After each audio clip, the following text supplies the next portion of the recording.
It's 3:14 a.m. Oh boy. Right? Your phone is just vibrating violently against the nightstand. It's the pager duty alarm. The worst sound in the world. It really is. So you fumble for it in the dark, squinting at the screen, and you see the subject line that just absolutely drops your stomach. It says, P1 critical checkout API down, multiple services failing. Yeah, that's a bad morning. Exactly. So you log into the VPN, fire up your terminal, connect to the production cluster, and, the company is currently burning thousands of dollars a minute. Literally. You start running commands, trying to diagnose this failure across, a distributed architecture of hundreds of microservices running on thousands of VMs. And the only thing standing between you and a catastrophic morning is your mental model of the infrastructure. Yeah, and that is just the visceral reality of operating at scale. When you're looking at a diagnostic landscape that complex, the traditional tools of monolithic troubleshooting, SSHing into a server, tailing a single log file, they're entirely useless. Right, completely dead. Exactly, because you're dealing with a system that is constantly shifting and scaling and reconfiguring itself in real time. Which is exactly why you, the listener, are here for this deep dive today. We are staring down a massive, heavily technical document. It's the complete DevOps field guide to Kubernetes. And it is dense. Oh, it's incredibly dense. And let's establish the baseline right now, right? This source material assumes you already have battle scars. Yes. It's written for engineers with 4+ years of hardcore production experience. We aren't going to define what a container is here. No, definitely not. Or, explain why you need a database replica. We are going straight into the architecture diagrams, the internal gRPC calls, the Raft consensus math, and those 2 a.m. disaster recovery playbooks. And I think it's important to say the primary goal here isn't to walk away having memorized every single kubectl flag. Right. Or the exact YAML syntax for an admission webhook. Because, syntax can be Googled, right? Obviously. What we are extracting from this guide are the underlying mechanisms. If you understand the physical and logical control loops that power Kubernetes, you can diagnose any failure on any cloud provider under any amount of pressure. I love that. And to build that mental model, the guide really insists we have to stop thinking of Kubernetes as just a deployment tool. Right. It's so much more than that. It is. We have to recognize it for what it actually is, which is a distributed operating system for the cloud. And the defining characteristic of this OS is that it's relentlessly mathematically declarative. Yes, that is the key word. Declarative. Exactly. Let me throw out an analogy to frame how the guide explains this, because I think the shift from imperative to declarative infrastructure is where most engineers kind of trip up. It's a huge mindset shift. It really is. So think about the thermostat in your house. Okay, a classic control loop mechanism. Exactly. In the old days of imperative deployment scripts, Bash, Ansible, Chef, you were essentially building a space heater with a manual dial. You wrote a script that said, turn on the heat for 20 minutes, then turn it off. If the room gets cold, I'll run the script again. You were explicitly dictating the how. And if a window broke and cold air rushed in, your 20-minute script wouldn't care. Not at all. It would just run its course and you would freeze. The environment changed, but the imperative instructions were, they were blind to that reality. Exactly. But Kubernetes is a declarative thermostat. You don't tell it how long to run the furnace. You just set the desired state. You just say, I want this room to be 72 degrees. Right. You hand Kubernetes a deployment YAML that says, I desire exactly 5 replicas of the checkout service. And the system has this built-in thermometer, the control loop, that is constantly measuring reality against that desired state. Always checking. Yeah.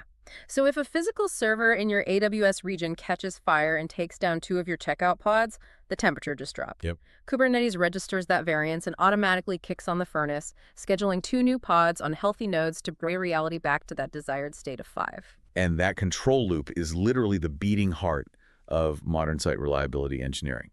The human operator is entirely removed from the reaction chain. Which is the dream, right? Absolutely. You don't get paged because a node died. The cluster handles the node failure silently. You only get paged if the cluster exhausts its resources and actually cannot achieve the desired state. Okay, so the obvious question is, what does that thermostat actually look like under the hood?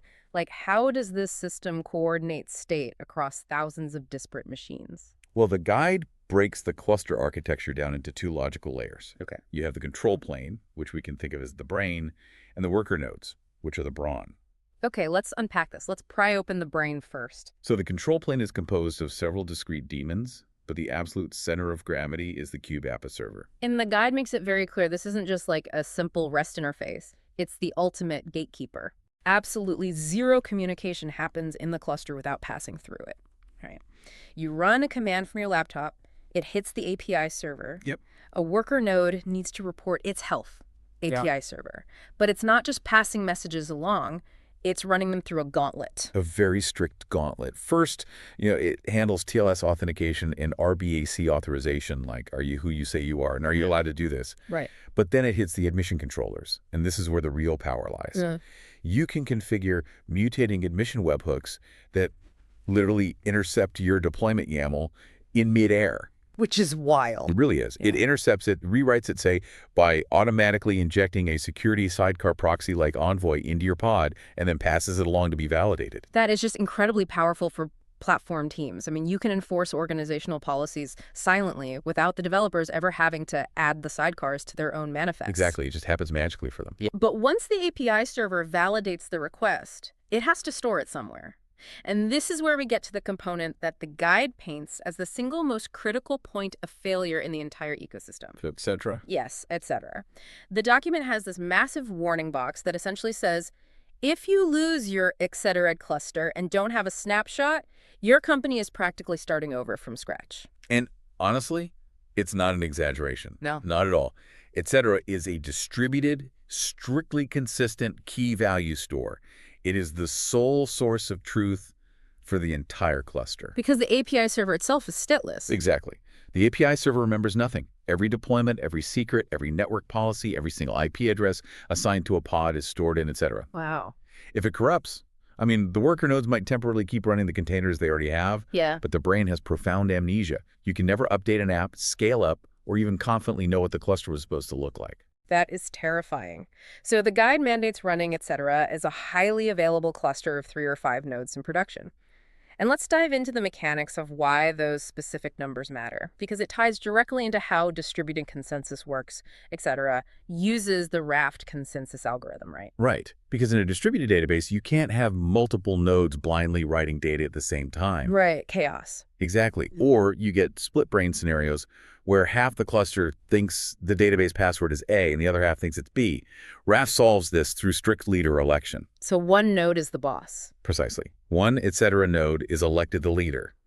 All writes must go through the leader, which appends the write to its log and then replicates that log to the follower nodes. But the leader doesn't just assume the followers got the message. It requires a mathematical quorum, like a strict majority has to acknowledge the write before it actually commits the data to disk and tells the API server success. Yes, and this is why the math of 3 or 5 nodes is so vital. If you have a 3-node cluster, a majority is 2. So if one node suffers a network partition or a hardware failure, the remaining 2 still form a majority. The cluster continues to accept writes. You have a fault tolerance of 1. Okay, now what if an engineer decides to be, like, extra safe and deploys a 4-node, etc. cluster? Because instinctively, 4 seems better than 3. Right, but they've actually degraded their performance without gaining any safety whatsoever. Wait, really? Yeah. In a 4-node cluster, a strict majority is 3. If you lose 1 node, you have 3 left, so you still have quorum. But if you lose 2 nodes, you only have 2 left. And 2 out of 4 is not a majority. Exactly. It's a tie. The cluster loses quorum and immediately halts all write operations to protect data integrity. So a 4-node cluster has the exact same fault tolerance as a 3-node cluster. Mm-hmm. You can still only survive 1 failure, but now you've added 33% more network overhead to every single replication call. Oh, wow, that makes perfect sense when you break down the math, which is why we skip to 5. In a 5-node cluster, majority is 3, so you can survive the simultaneous failure of 2 nodes. And the guide also hammers home the physical infrastructure requirements for etc. Like, it absolutely demands ultra-low latency SSDs. It says if you put etc. on standard spinning disks or heavily contested network storage, your entire Kubernetes cluster will just start timing out. Right, and that's because of SysynC latency. Okay. Raft relies on sequentially writing to an append-only log on the physical disk. If the disk is slow to acknowledge that write, the leader takes too long to commit the transaction, the API server hangs, and the control loops start failing. So the hardware really matters here. Huge. You can have the most powerful CPUs in the world, but if your etc. disk I/O is bottlenecked, your cluster is essentially brain dead. Okay, so we have the API server acting as the gatekeeper and et cetera acting as the memory. Next up in the control plane is the kube scheduler. If et cetera is memory, the scheduler is like the logistics engine. A very good way to put it.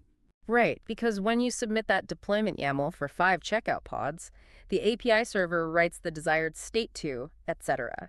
The scheduler is constantly polling the API server, and it notices, hey, I have 5 new pods. They don't have a node name assigned to them yet. Its sole job is to figure out exactly which virtual machines in the fleet should run those specific pods. And this is definitely not a random assignment. The scheduler runs a highly sophisticated 2-pass algorithm. Filtering and scoring. Exactly. Let's break down filtering first, because this is where the hard constraints live, right? Right. So filtering, or the predicate phase, eliminates nodes that are physically or logically incapable of running the pod. Makes sense. If your pod manifest requests 4 gigabytes of RAM and 2 CPU cores, the scheduler instantly filters out any node that doesn't have that unallocated capacity. It just drops them from the list. Yeah, and it also checks for node selectors and taints. Like if a node is tainted with GPU at true, no schedule, and your pod doesn't have the corresponding toleration, that node is filtered out immediately. Okay, so filtering gives us a short list of surviving nodes. Then we move to scoring, the priority phase. Out of all the nodes that can run the pod, which one should run it? Right. The scheduler runs a series of priority functions, basically scoring each surviving node from 0 to 100.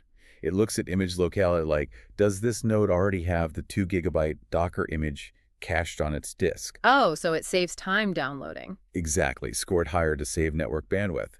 It also looks at pod anti-affinity. What's that? So if you are deploying 5 replicas of the checkout service, the scheduler actively tries to spread them across different physical availability zones.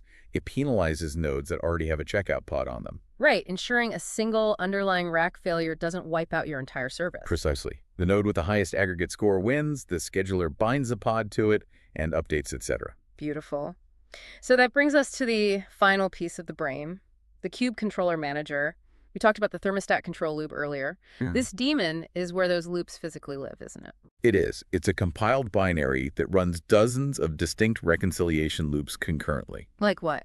Well, there's a node controller that watches the heartbeat of the worker nodes.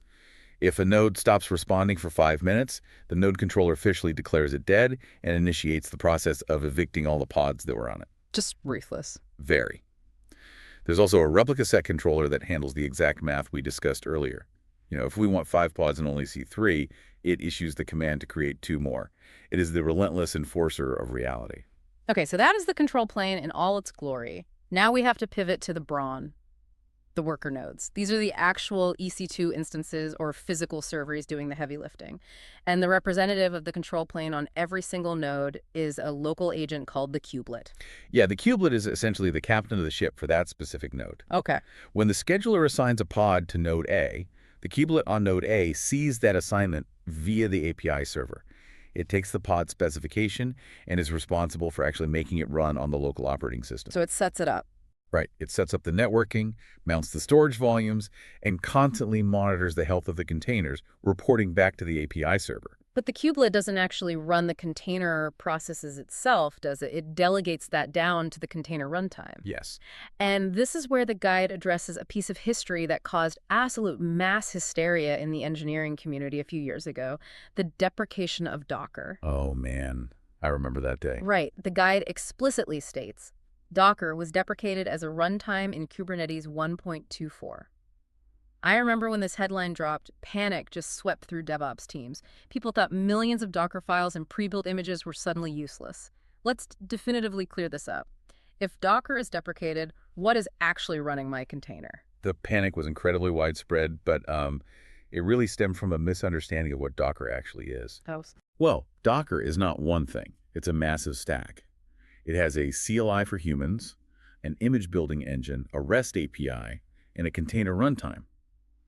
In the early days, the kubelet had hard-coded logic to talk directly to the Docker daemon to spin up containers. Right. But that Docker daemon was heavy, bloated, and not designed specifically for Kubernetes. It was carrying all this extra baggage like Docker Swarm code and volume management that Kubernetes didn't need or want at all. Exactly. So Kubernetes established an abstraction layer called the Container Runtime Interface, or CRI. It's a gRPC API that allows the kubelet to talk to any compliant runtime. They essentially said, we don't want to talk to the heavy Docker daemon anymore.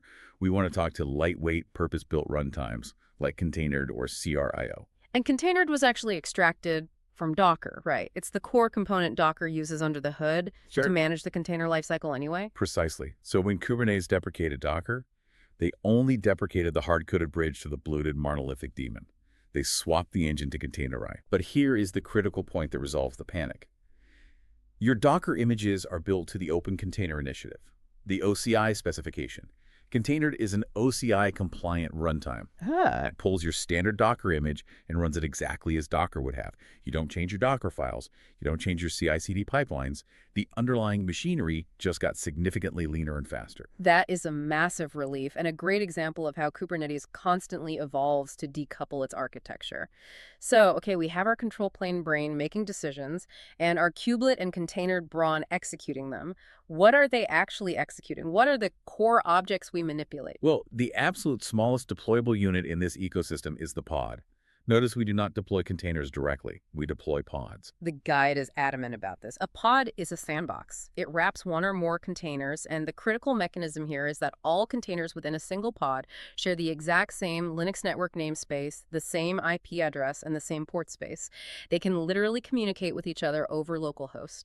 They also share the same C groups for resource limits and can mount the same shared storage volumes.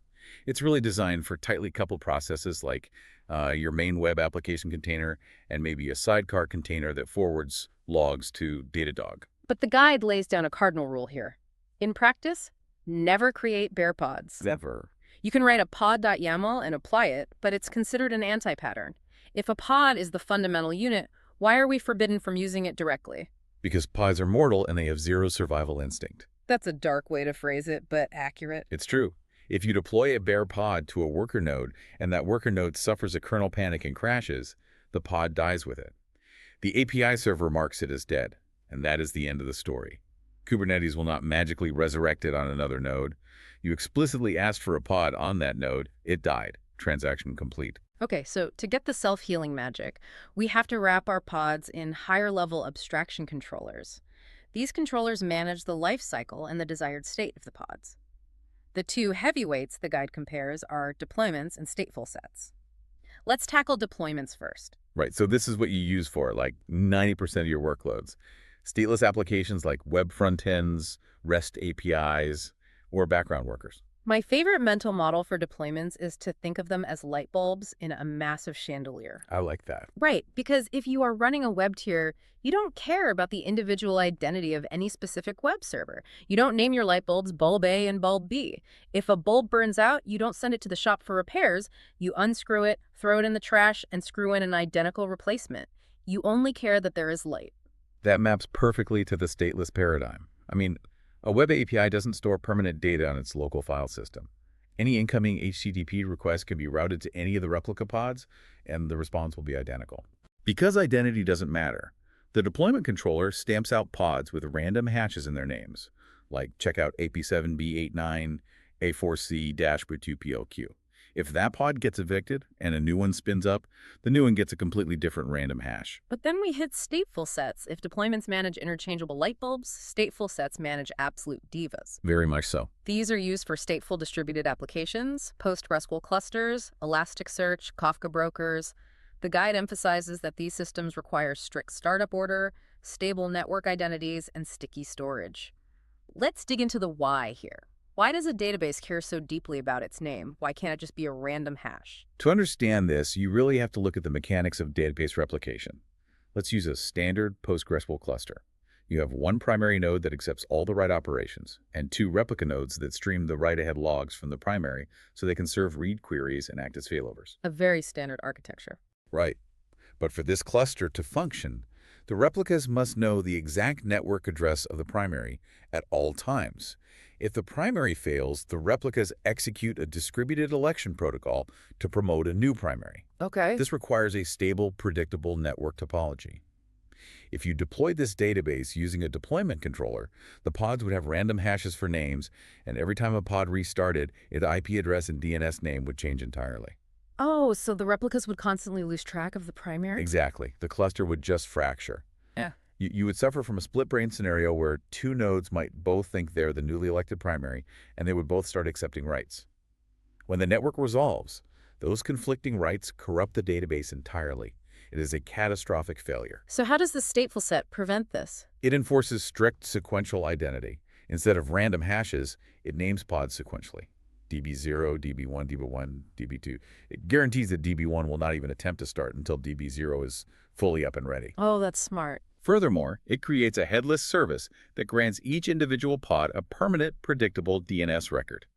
Even if DB0 crashes on a node in availability zone A and the scheduler recreates it on a node in availability zone B, it is resurrected with the exact same name, DB0.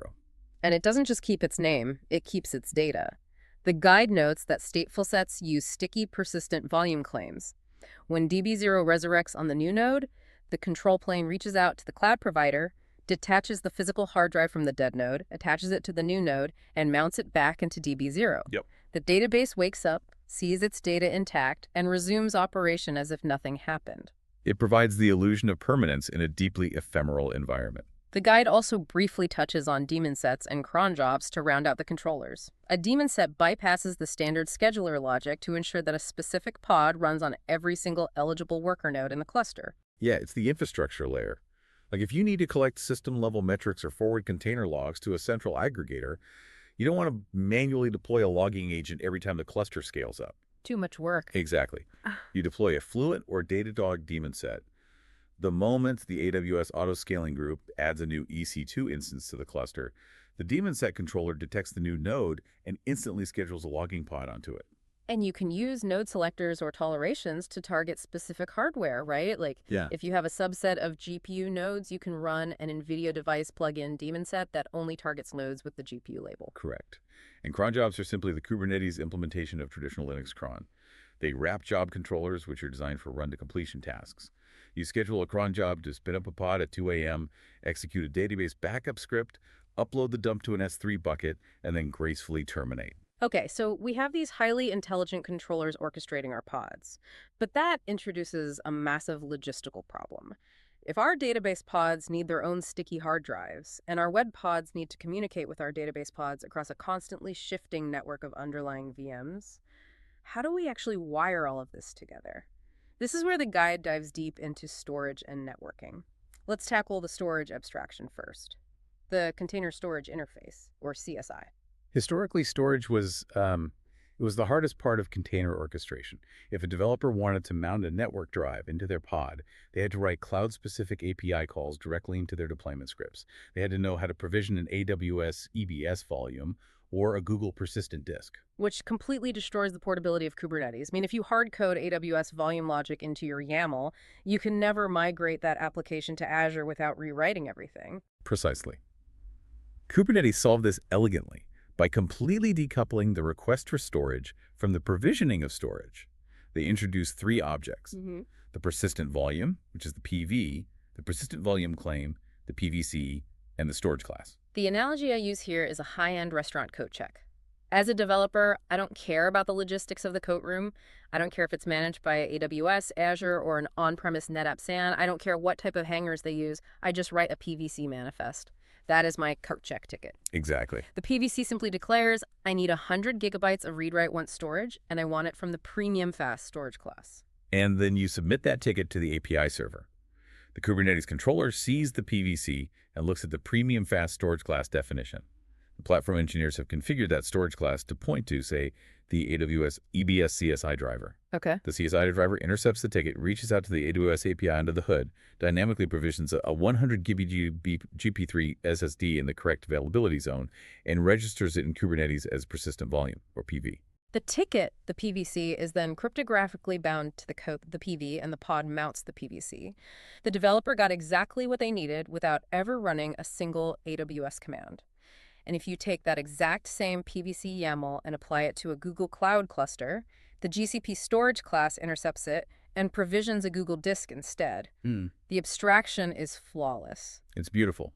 It empowers developers to be self-sufficient while allowing platform teams to maintain strict control over the actual cloud infrastructure costs and configurations. So that handles the physical disks.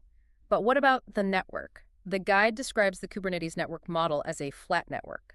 The fundamental rule is that every single pod in the cluster gets its own unique IP address, and every pod can communicate with every other pod across all nodes without using network address translation. Right. The implementation of this is handled by a Container Network Interface plugin, the CNI, like Calico, Cilium, or Flannel. The CNI sets up the routing tables and overlay networks, often using technologies like VXLAN, so that a packet leaving a pod on node A is encapsulated, sent across the physical AWS VPC network, and decapsulated perfectly into the pod on node B. But there is a glaring issue here. We already established that pods are mortal. They die. They get scaled out by autoscalers.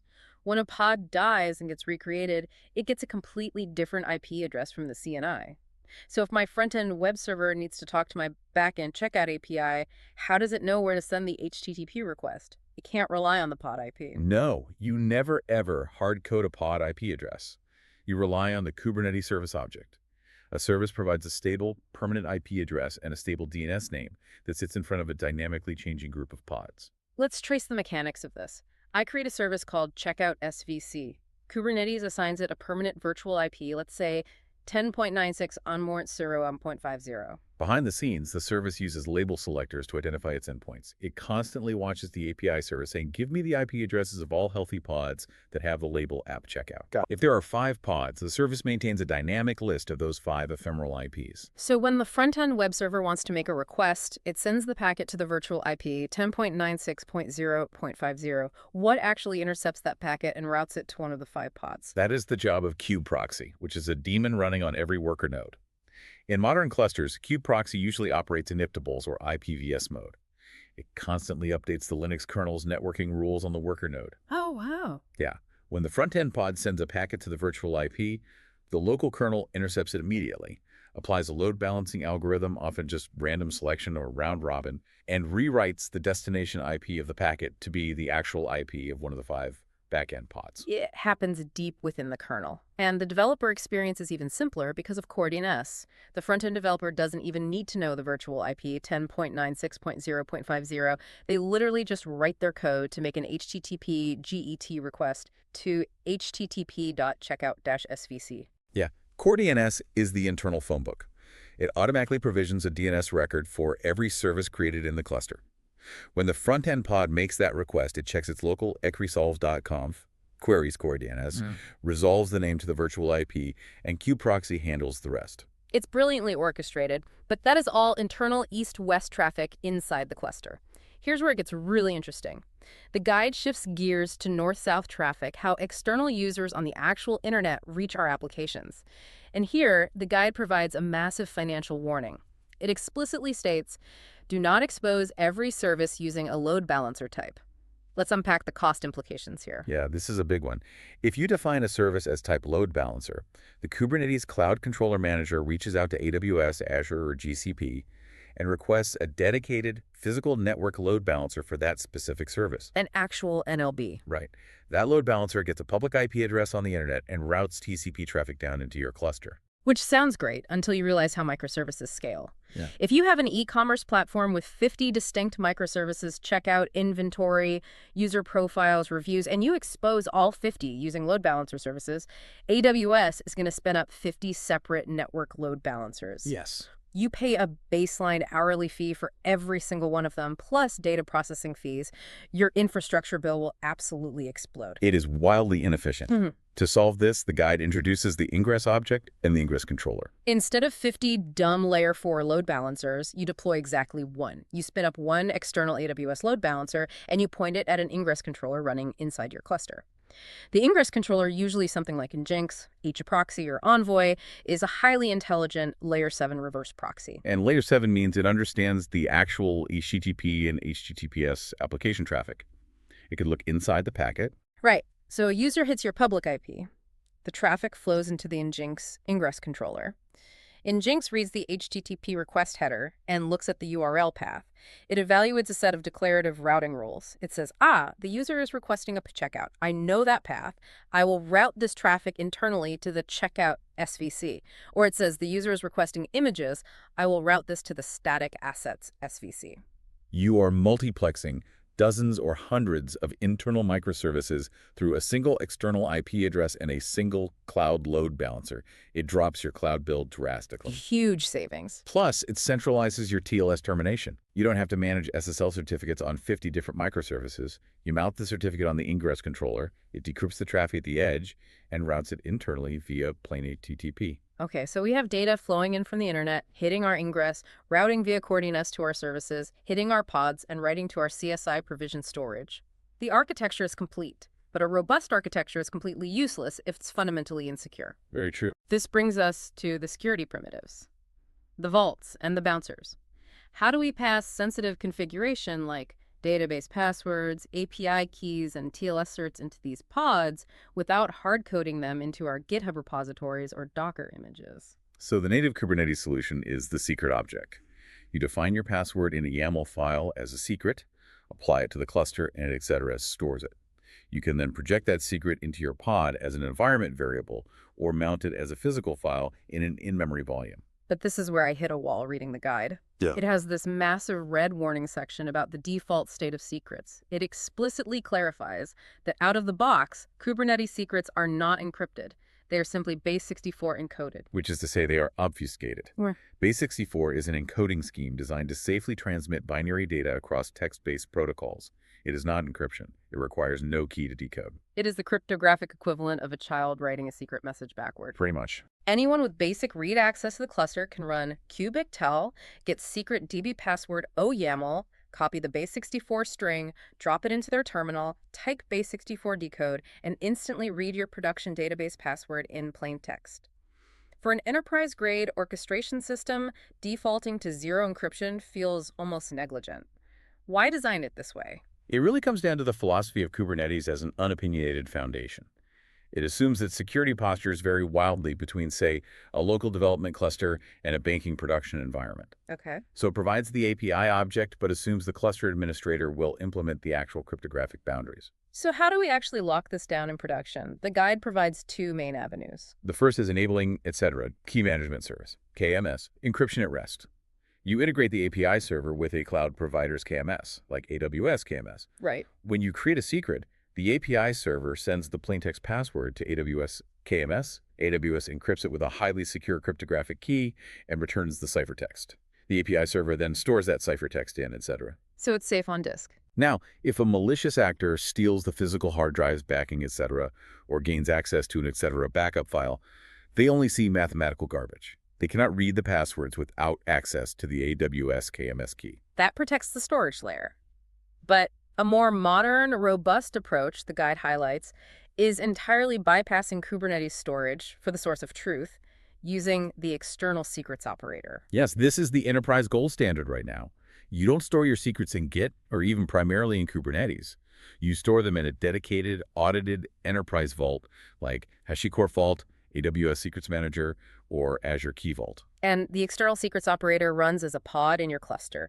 You give it an IAM role that allows it to authenticate to AWS Secrets Manager. You create a custom resource that says, hey, operator, go fetch the prod DB password from AWS. Yep. The operator reaches out securely, grabs the password, and synchronizes it into a native Kubernetes secret right before the pod needs it. It rotates them automatically. It's brilliant. It centralizes secret management and audit logging outside of the cluster entirely, which security teams love. But securing the data is only half the battle. We also have to secure the network. We mentioned earlier that the CNI provides a flat network where every pod can talk to every other pod by default. Which is a developer's dream and a security team's absolute nightmare. Exactly.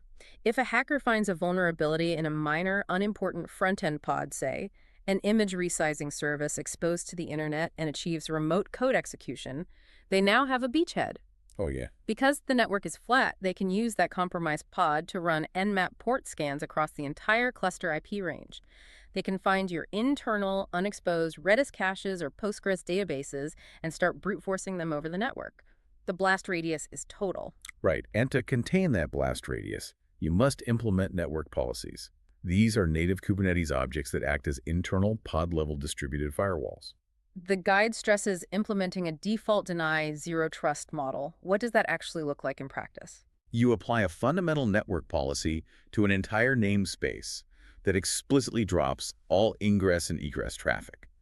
The moment you apply it, every pod in that namespace is completely isolated. They cannot reach the internet, they cannot reach other namespaces, they cannot even reach each other. It's like dropping blast doors down in every hallway of a submarine. Exactly. From that state of total isolation, you selectively open pinholes based on absolute necessity. You write a policy that says, the checkout AP pod is allowed to receive ingress TCP traffic on port 8080, but only if that traffic originates from pods labeled app ingress controller. Okay, very specific. And you write another policy saying, the checkout IP is allowed to initiate egress traffic on port 5432, but only to pods labeled app postgres. The network topology becomes strictly defined. So if the hacker breaches the image resizing pod and tries to ping the Postgres database, the CNI plugin, often leveraging powerful kernel technologies like eBPF or immutables, intercepts the packet at the source node and simply drops it. The hacker is trapped in an airtight box. They can't pivot. Coupling strict network policies with strict RBAC role-based access control, which ensures a user or service account only has the absolute minimum API permissions required to function, is how you secure a multi-tenant cluster. Okay, we have our architecture. The brain is humming, the nodes are running, the storage is bound, the network is routed, and the blast doors are sealed. We have a pristine cluster. But a cluster empty of code is useless. This brings us to the operational reality of the DevOps engineer. Getting the developer's code into the cluster without breaking everything. Let's trace the CI/CD flow, the continuous integration, and continuous deployment pipeline. This is really the heartbeat of a modern engineering organization. The pipeline bridges the gap between the developer's laptop and the production cluster. Let's walk the exact path. A developer finishes writing a new feature for the checkout service. They commit the code and run git push to the main branch. What actually triggers? So that git push webhook hits a CI server, GitHub Actions, GitLab CI, or Jenkins. The CI server clones the code, provisions an isolated runner, and executes the unit tests and integration tests. If the tests pass, it proceeds to the build phase. Okay. It executes a Docker build command to package the application code, its dependencies, and a lightweight operating system into a static, immutable container image. And crucially, it tags that image. The guide is incredibly dogmatic about this. Never use the latest tag in production. Why is latest such a cardinal sin? Because it destroys determinism. If your deployment YAML says image.checkout.latest, Kubernetes has no idea if the underlying code has actually changed. If a pod crashes and the kubelet pulls latest again, it might pull a completely different version of the code than what was running 5 minutes ago. You cannot guarantee what is running in your cluster. So what's the alternative? Semantic versioning or Git SHA tagging. The CI pipeline extracts the unique 40-character git commit, hash the exact snapshot of the source code, and uses it as the tag. It builds checkout.a1b2c3d4. It then authenticates to a secure container registry like Amazon ECR or Docker Hub and pushes that immutable image into the vault. That concludes the continuous integration phase. The code is tested and vaulted. Now the continuous deployment, the CD phase, takes over. A tool like Argo CD or Flux, which are GitOps controllers running inside the cluster, notices that the desired state in your repository has changed. Yep. It reaches out to the Kubernetes API server and patches the deployment object. It says, update your image specification from checkout.oldhash to checkout.new-hash. And this declarative patch triggers one of the most elegant mechanisms in Kubernetes, the rolling update. The guide goes into deep mathematical detail on how rolling updates provide true zero downtime deployments.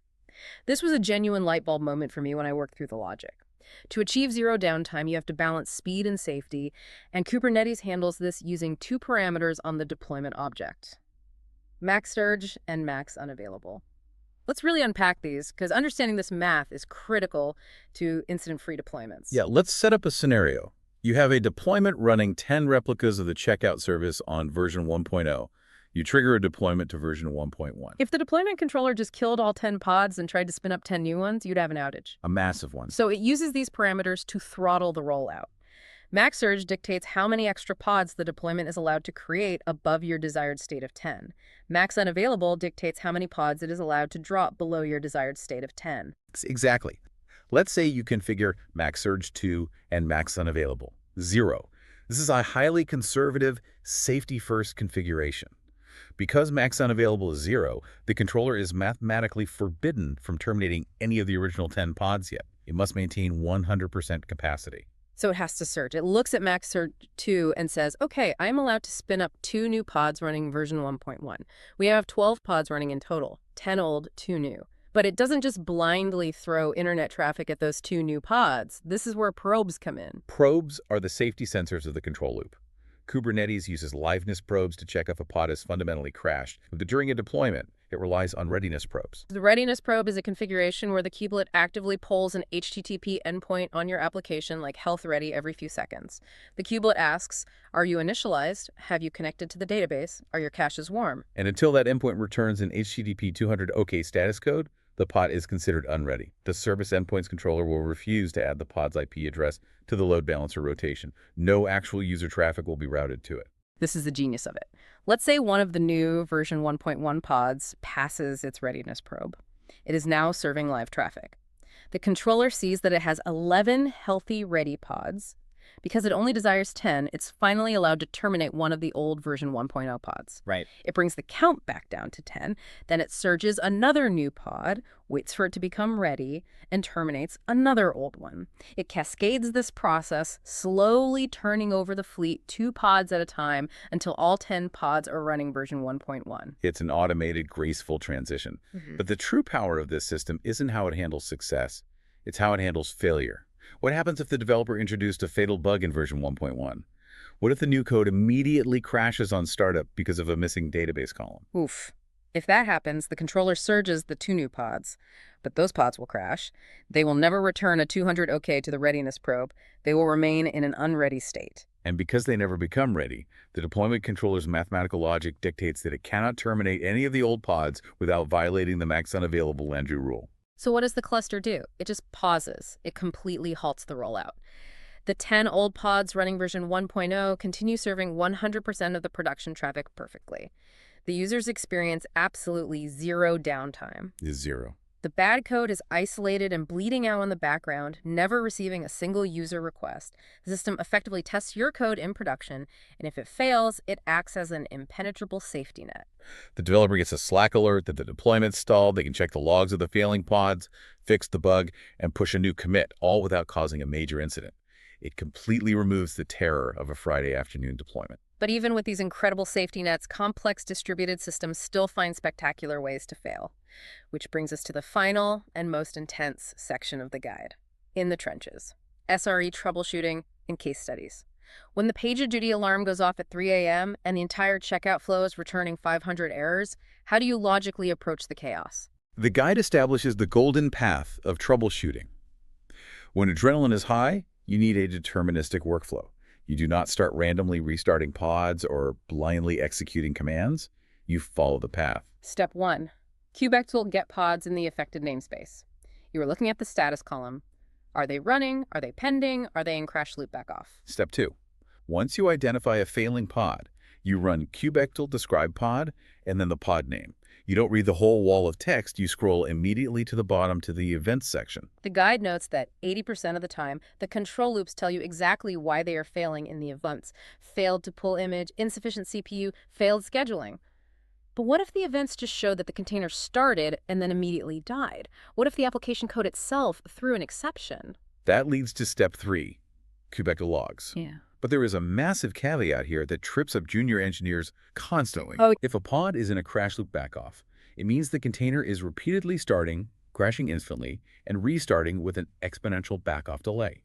If you just type kube-controller logs, you are highly likely to query the container during the 3 seconds it is trying to boot up, and the logs will be completely empty. You'll think the application died silently. This is where the lifesaver flag comes in. Kube-controller logs previous. Adding previous tells the kubelet, I don't care about the currently run container that is half-booted. Fetch the standard output logs of the previous container instance, the one that actually crashed. It will output the exact Java stack trace or Python traceback that caused the fatal exit. It is the black box flight recorder of Kubernetes. Let's see this golden path in action. The guide provides several real-world post-mortem case studies. Let's walk through case study 1, a dependency cascade. I'll set the scene. It's a P1 alert. The checkout service is completely down. You log into the cluster, run get pods, and you see that all 15 replicas of the checkout API are in crash loop back off. Panic naturally sets in. The core service is hard down. You follow the path. You run kubectl logs previous on one of the failing pods, but the logs don't show a null pointer exception or a syntax error in the checkout code. The final log line simply reads, fatal. Connection refused to tcp.redis cache as svc 6379. Terminating process. If we connect this to the bigger picture and look at the architecture of microservices, this is the textbook definition of a dependency cascade. Right. In distributed systems, the pod that is violently crashing is rarely the root cause. It is almost always a victim of a downstream failure. The checkout service isn't broken, it's committing suicide because a required dependency is missing. So you pivot your investigation, you run get pods in the cache namespace, and there it is. The Redis cached pod is sitting in a pending state. It hasn't even been scheduled to a node. You run describe pod on Redis, scroll down to the events and read, failed scheduling, 0-100 nodes are available, 100 pod has unbound immediate persistent volume claims. The database can't get a hard drive. You dig further and check the PVC. It's pending. Why? Because during routine maintenance earlier that day, a platform engineer accidentally deleted the storage class manifest from the cluster. Because the storage class doesn't exist, the CSI driver can't intercept the ticket to provision the AWS volume. Because there is no volume, Redis stays pending. Because Redis is missing, the checkout service crashes. It's a devastating chain reaction caused by a single misconfiguration at the infrastructure layer. And the mitigation is incredibly satisfying. You don't touch the checkout code, you don't restart any pods, you simply kubectl apply the missing storage class YAML. The moment the API server registers it, the CSI driver wakes up, provisions the volume, binds the PVC, the scheduler places Redis on a node, Redis boots up, and the checkout pods automatically reconnect, stop crashing, and the system heals itself. Incident resolved. But a good SRE doesn't stop there. The post-mortem action items are critical. How do you prevent this from happening again? The guide recommends 2 fixes. First, architectural hardening. Add a startup script to the checkout service that attempts to ping Redis in a loop for 60 seconds before the main process starts. Make it wait gracefully instead of crashing violently. Great idea. Second, infrastructure hardening. Implement a validating admission webhook that explicitly rejects any API request attempting to delete a storage class object in the production cluster. You remove the human capability to make that specific mistake. Right. Let's move to case study 2. The silent memory assassin. This is a subtle, incredibly frustrating failure mode. The scenario is a massive flash sale. Marketing drops an email blast to 1 million users. Traffic spikes 10x in a matter of minutes. The back-end inventory pods are seemingly handling the load, but your monitoring dashboards show that intermittently pods are suddenly terminating and restarting. You run get pods and see the status, O killed. Exit code 137. OM stands for out of memory. This ties directly back to how the kubelet manages resources using Linux kube. When you define a pod, you should always set resource requests and limits. Requests tell the scheduler, I need at least 512 megabytes of RAM guaranteed. Limits tell the kubelet, under absolutely no circumstances is this pod allowed to consume more than 1 gigabyte of RAM. So during the flash sale, the application had to hold thousands of concurrent user sessions in memory. A specific pod's memory footprint swelled from 500 megabytes to 800 to 999. Oh. The moment it attempted to allocate that 1,001st megabyte, it violated the hard group limit. And the Linux kernel is absolutely ruthless. Yep. The kernel's own killer doesn't ask the application to gracefully free up memory. It sends a sigkill signal exit code 137 and assassinates the process instantly. The pod drops dead mid-request, severing all those user connections. The immediate triage action is to relieve the memory pressure. You can issue a manual kubectl scale deployment inventory replicas, the 30 command, to instantly spin up more pods, spreading the concurrent user load across a wider fleet so no individual pod hits its 1 GB limit. But manual scaling requires a human to be awake and watching the dashboard. The long-term architectural fix the guide mandates is deploying an HPA, a horizontal pod autoscaler. The HPA is another continuous control loop. It integrates with the Kubernetes metrics server, which constantly reads the CPU and memory utilization of every pod. Yeah. You configure the HPA YAML to say, target average memory utilization 70%. So as the flash sale traffic ramps up, the pods hit 60%, then 65%, then 70% memory usage. Before they even get close to the lethal 1 GB limit, the HPA dynamically intercepts the deployment, calculates the required math, and automatically patches the desired replica count from 10 to 15, then 20. Yep. It continuously scales the fleet out to absorb the traffic spike completely autonomously. When the sale ends and memory drops to 30%, it slowly scales the deployment back down to 10 replicas to save on cloud compute costs. It is the pinnacle of elasticity. The infrastructure adapts to the reality of the business in real time. Let's hit the final scenario. Case study 5, the botched deployment savior. We touched on this during our rollout discussion, but seeing it play out in an incident report is fascinating. A junior developer makes a typo in the CI pipeline script. They build and push a Docker image tagged v2.4.1, but the deployment YAML is instructed to pull v2.4.2, an image that does not exist. A completely routine human error. The CD pipeline applies the patch, and the deployment controller attempts the rollout. You check the cluster, and you see the new pods are stuck in a status called image pull back off. The kubelet reaches out to the container registry, asks for v2.4.2, gets a 404 not found, and backs off. It tries again, fails, and backs off further. The new pods are fundamentally broken, but when you check the live website, it's perfectly fine. Traffic is flowing, revenue is generating, there is zero indication of an outage, and it all comes back to the math of the rolling update. Because the deployment was configured with max unavailable, and the new pods failed to pull their image and become ready, the control loop locked down the old pods. The system recognized that the desired state was unreachable, so it fiercely protected the current working state. The SRE can log in on Monday morning, see the stalled deployment, identify the typo, and simply run kubectl rollout undo deployment, and then the name. The deployment reverts to its previous stable configuration, the broken pods are garbage collected, and the incident is resolved without a single customer ever experiencing an error. The declarative model literally saves us from our own imperative mistakes. We have covered an immense amount of architectural territory today. The learning curve for this system is notoriously punishing, and the operational complexity is high. But when you peel back the layers of YAML and API versions, the core philosophy of Kubernetes is profoundly beautiful. It really is. We started by demystifying the brain, understanding how the API server validates every breath the cluster takes, and how etc. relies on strict raft consensus to maintain the memory of the system. We watched the scheduler mathematically match pods to nodes. We explored how deployments use replica math to maintain stateless light bulbs, and how stateful sets use stable network identities to protect Diva databases from split brain corruption. What a journey. We saw storage classes magically decouple our volumes, and ingress controllers save us fortunes on cloud load balancers.